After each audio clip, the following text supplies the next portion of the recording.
এক মুহূর্তের রাগ অনেক বছরের সম্পর্ক ভেঙে দিতে পারে। তাই রাগ নয়, নিজের উপর নিয়ন্ত্রণই হোক আপনার সবচেয়ে বড় শক্তি।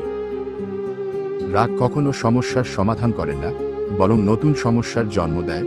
মুহূর্তের উত্তেজনায় বলা একটি কঠিন কথা আজীবনের অনুশোচনার কারণ হতে পারে। তাই রাগের সময় নয়, শান্ত হওয়ার পর সিদ্ধান্ত নিন। যে নিজেকে নিয়ন্ত্রণ করতে পারে সেই সত্যিকার শক্তিশালী মানুষ। রাগ আগুনের মতো, প্রথমে অন্যকে পোড়াতে চায়, কিন্তু শেষ পর্যন্ত নিজেকেই সবচেয়ে বেশি ক্ষতি করে। ধৈর্য হারানো সহজ, কিন্তু নিজেকে সামলে রাখা অসাধারণ এক গুণ। মনে রাখবেন, নীরবতা অনেক সময় সবচেয়ে শক্তিশালী উত্তর। প্রতিটি মানুষের জীবনেই এমন কিছু মুহূর্ত আসে যখন রাগ করাটা খুব স্বাভাবিক মনে হয়, কিন্তু সেই মুহূর্তে নিজেকে থামিয়ে রাখতে পারাই প্রকৃত বিজয়। কারণ আবেগের নয়, বিবেকের সিদ্ধান্তই জীবনকে সুন্দর করে তোলে।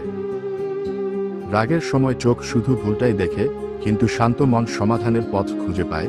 তাই প্রতিটি কঠিন পরিস্থিতিতে আগে নিজেকে শান্ত করুন।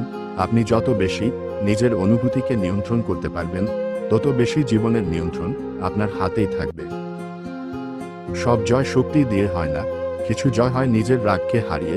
যে মানুষ অপমানের পরও ভদ্রতা ধরে রাখতে পারে, সে অন্যদের নয়, নিজের চরিত্রের পরিচয় দেয়। রাগকে নয়, আপনার ধৈর্যকে আপনার পরিচয় হতে দিন। মনে রাখবেন, রাগ আপনাকে মুহূর্তের জন্য শক্তিশালী মনে করাতে পারে, কিন্তু আত্মনিয়ন্ত্রণ আপনাকে সারা জীবনের জন্য সম্মানিত করে। আজ থেকেই নিজের আবেগের নয়, নিজের বিবেকের নেতৃত্বে চলুন।